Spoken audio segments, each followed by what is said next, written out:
Hello everyone. जैसा कि आप जानते हैं, अमेरिका के द्वारा लगाए गए टैक्सेशन से भारत कितना प्रभावित हुआ है और अभी तक भी प्रभावित है। तो किस प्रकार से है और क्यों है, आज हम ऐसे ही एक टॉपिक की बात करने वाले हैं, यानी कि अमेरिका के बाद अब मेक्सिको ने भारत पर 50% तक के टैरिफ आयात शुल्क लगाने की घोषणा की है। ऐसा क्यों हो रहा है? भारत पे टैक्सेशन ही टैक्सेशन लगे हुए हैं।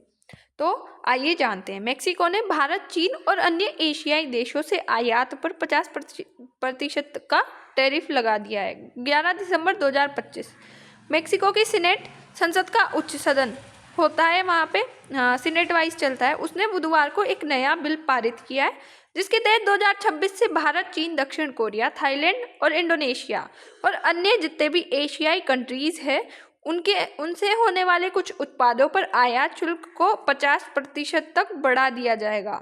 यह बदलाव मेक्सिको की लंबे समय तक चली मुक्त व्यापार नीति यानी कि फ्री ट्रेड अप्रोच से एक बड़ा मोड़ है और इसका लक्ष्य घरेलू उद्योगों की रक्षा करना है। टैरिफ कहाँ लगाया जाएगा?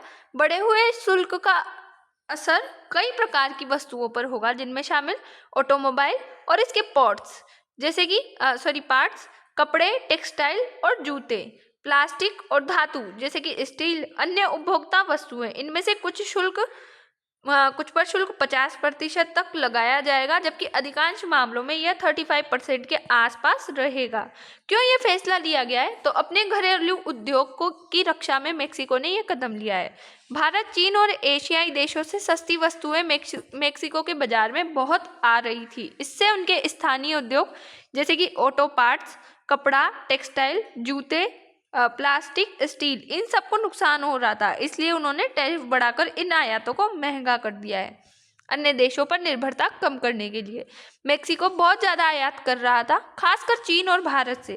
सरकार चाहती है कि देश अपने उत्पाद खुद बनाए, बाहर पर निर्भर न रहे। अमेरिका के दबाव और व्यापक नीति का असर क्या होगा? तो अमेरिका पहले ही चीन पर भारी टैरिफ लगा चुका है। मेक्सिको अमेरिका का बड़ा व्यापारिक पार्टनर है और वह यूएस मेक्सिको कनाडा एग्रीमेंट यानी कि जो USMCA के दबाव में भी है। उसी के साथ अमेरिका चाहता है कि मेक्सिको चीन की सस्ती वस्तुओं को कम करे। मेक्सिको का व्यापार घटा यानी ट्रेड डिफिसिट बढ़ रहा है।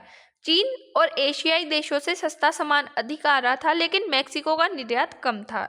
इस वजह से उनका व्यापार घाटा बढ़ता जा रहा था। टैरिफ बढ़ाकर वे इस घाटे को कम करना चाहते हैं। चुनाव और घरेलू राजनीति की बात करें तो मेक्सिको में स्थानीय उद्योग चुनावों में महत्वपूर्ण भूमिका निभाते हैं।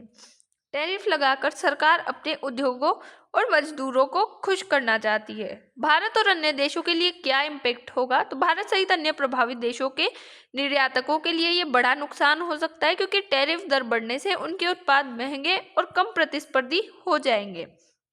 ये कदम वैश्विक व्यापार तनाव को और बढ़ा सकता है, खासकर तब जब अमेरिका भी पहले से ही इस तरह के शुल्क लगा चुका है। भारत पर इसका क्या इम्पैक्ट होगा? तो भारत के निर्यात महंगे हो जाएंगे, भारतीय कंपनियों की प्रतिस्पर्धा कमजोर पड़ जाएगी, भारतीय ऑटो उद्योग पर सबसे बड़ा असर होगा। भारत का मेक्सिको के साथ व्यापार कम हो सकता है, भारत को नए बाजार ढूंढने पड़ सकते हैं। भारतीय जो IT सेक्टर है और सेवा क्षेत्र, सर्विस सेक्टर, इन पर असर नहीं पड़ने वाला है और भारत और मेक्सिको के व्यापारिक रिश्तों में अब तनाव देखने को हमें मिल सकता है। राजनीतिक और आर्थिक पृष्ठभूमि क्या है? तो विश्लेषकों के अनुसार बता दें कि मेक्सिको के इस फैसले के पीछे अमेरिका के दबाव और नीतियों का प्रभाव भी है, खासकर US Mexico Canada agreement USMCA की समीक्षा के सामने आने के कारण। तो आज के हमारे टॉपिक यहीं खत्म होता है। मिलते हैं नेक्स्ट वीडियो में। I hope you understand. तब तक के लिए बाय। Thanks for watch.